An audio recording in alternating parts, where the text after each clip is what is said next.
সুদানের উত্তর দারফুরের তাউলিয়া অঞ্চলের জামজাম শরণার্থী শিবিরে আশ্রয় নিয়েছেন যুদ্ধবিধ্বস্ত হাজার হাজার মানুষ। সবচেয়ে বেশি সংকটে রয়েছেন নারী ও শিশুরা। ইউনিসেফের হিসাব অনুযায়ী এরই মধ্যে সহায়তা দেওয়া হয়েছে 6 মাস থেকে 5 বছর বয়সী 2000-এর বেশি শিশুকে। তবে চাহিদার তুলনায় এই সহায়তা অত্যন্ত সীমিত।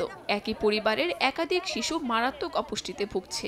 অনেক শিশুই দিনে একবার মাত্র খাবার পাচ্ছে। বাজেট সংকটের কারণে কার্যক্রম চালাতে অসুবিধা হচ্ছে বলে জানিয়েছে ইউনিসেফ। 2025 সালের খাদ্য, পুষ্টি, পানি ও স্বাস্থ্য সহায়তা কার্যক্রমের জন্য এখনো সংস্থাটির জরুরি প্রয়োজন 100 কোটি মার্কিন ডলার।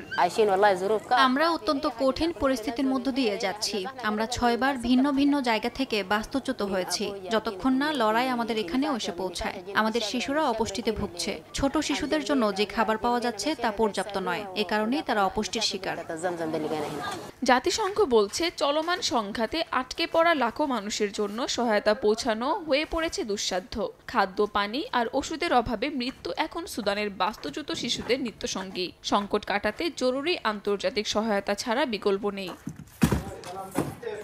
কাকুলি আখতার, সময় সংবাদ।